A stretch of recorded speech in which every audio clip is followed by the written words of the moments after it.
Добрый день, меня зовут Юлия Сайфан, я художник. Сегодня я продолжаю листать этот скетчбук, который листала в прошлый раз. Он на 80 страниц. Есть здесь о чем рассказать, что показать. Все выполнено в технике масляная пастель. В прошлый раз я показывала разные приемы масляной пастели, которые использованы в этом скетчбуке. Вот сейчас я вам хочу показать, как насквозь промаслилось то, что я делала. Потому что это тонкий лист. Речь шла о том, что стоит грунтовать тонкую бумагу под масляную пастель. Итак,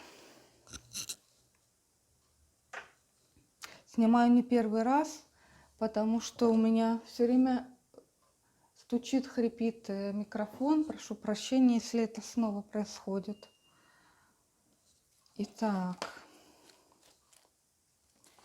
где я остановилась? Вот на этой птичке, синичке. Здесь внизу под слоем масляной пастели гуашь. Здесь акриловая краска. По этому поводу я хочу сегодня с вами поговорить. Это на пленэре. На пленэр я выезжаю довольно-таки часто. Это просто пикник семейный. Я туда беру материалы и там пишу. Это весна израильская, которая начинается зимой. Примерно в феврале становится зеленая травка, замечательно. Она такого ярко, сочно, холодного цвета. Зная, примерно какая гамма в это время года, можно составить, взять с собой определенные мелки. Это тоже с того же места, немножко в другом повороте. Женщина очень долго сидела. Но и детали, что-то там, бутылку, это все я дополняла уже дома с фотографией. Это с Пинтереста. Это тоже инжир оттуда. Просто на состояние, на цветовые пятна.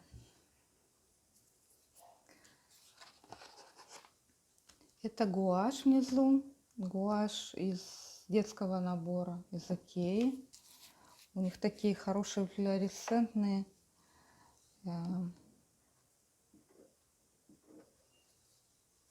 цвета в наборе. Очень было здорово использовать сюда, когда мне уже надоел этот просто голый лист, немножко цвета хотелось. Я вам хочу показать, как я делала вот это. Каким образом? Просто вот так. Посмотрите. Получается вот такая фактура. Рваные края. Это кто как любит. Можно, конечно, и закрашивать все это целиком, но, на мой взгляд, более живо получается. Тут и лист работает, и цвет работает. А еще хочу вам показать вот что.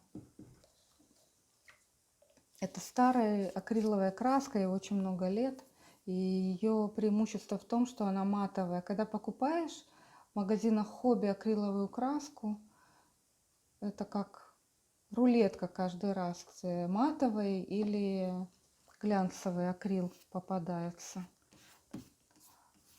Я люблю матовый.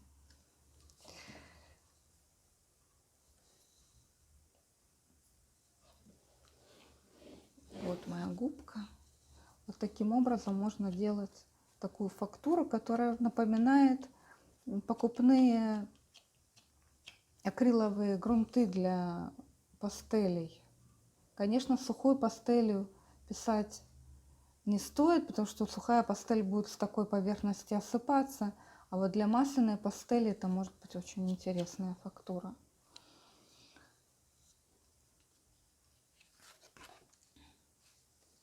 Так, проверяю, что идет запись.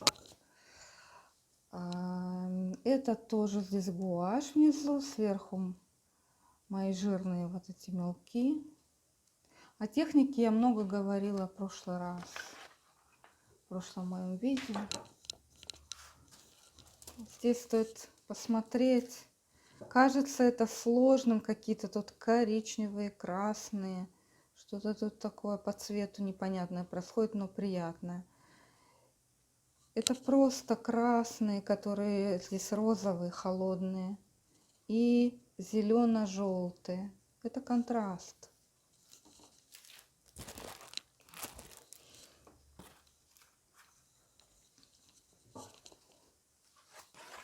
Здесь тоже гуашь внизу, желтая. По яркому и светлому фону подложки хорошо ложатся цвета, получается, они работают ярко. Видите, как хорошо здесь оранжевый работает желтым.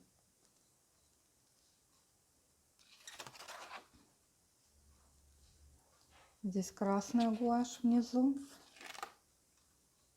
Здесь тоже, как я говорила, рассказывала в прошлый раз, и линия карандашом, и штрихи мастихином, и фактура. Вот это моя любимая масляная пастелью.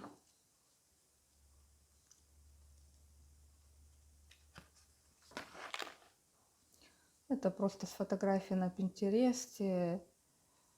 Такая в холодную сторону. Здесь просто это аналоговая цветовая гармония. Посмотрите. От красного к зеленому. Весь холодный. Вся холодная часть цветового круга.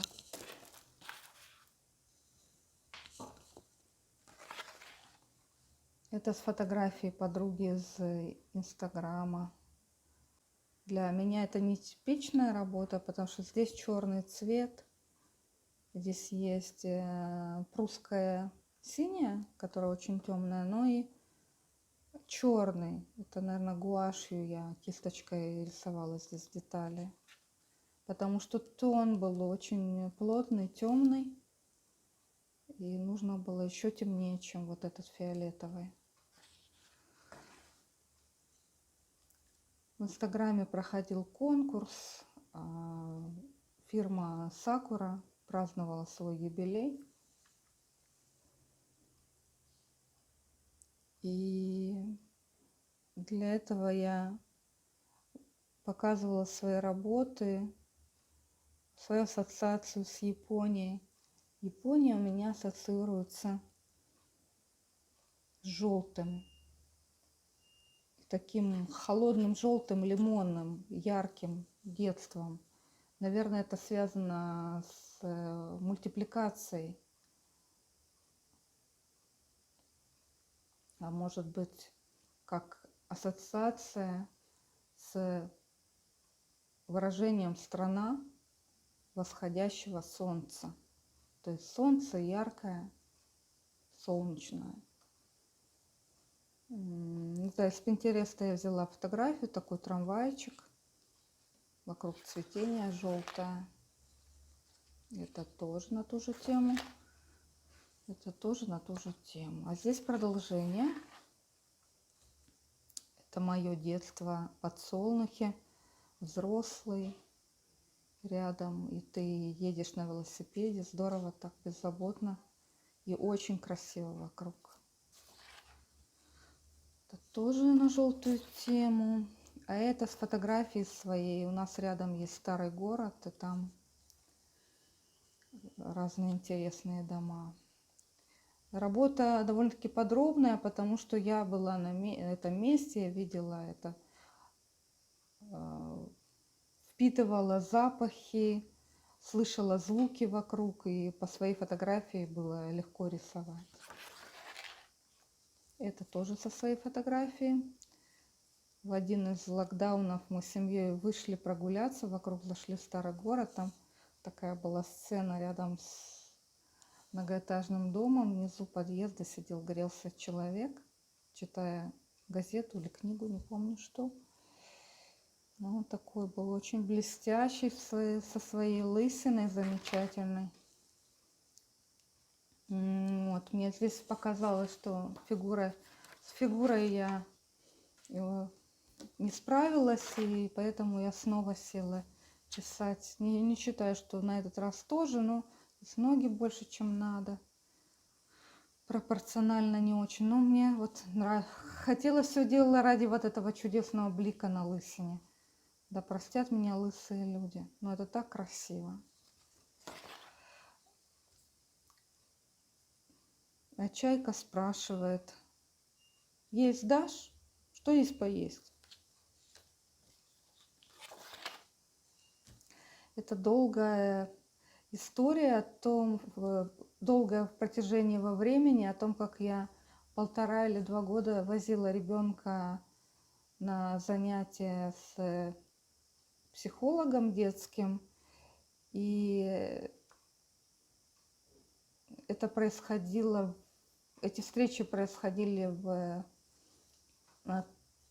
не национальной, как говорят, это в государственной больнице.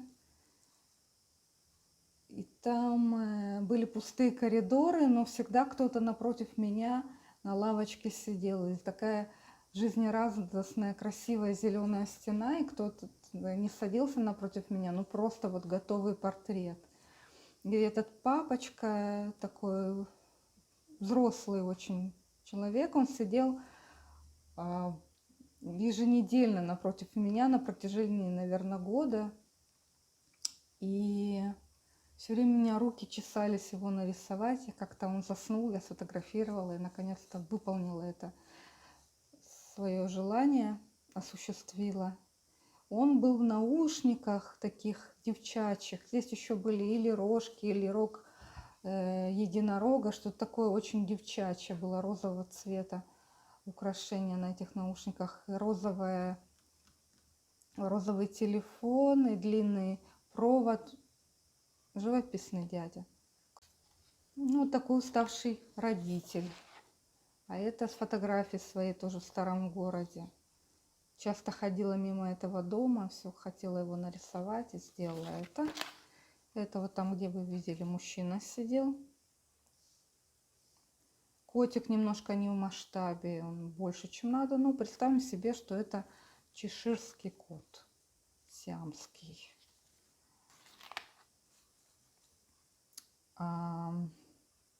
Тоже такая мама в возрасте, уставшая в напряженной позе. Вот так она 40 минут спала, готовая встать и побежать. Это на пикнике с друзьями мы были. Зрелая уже такая высохшая трава, уже, наверное, июль месяц,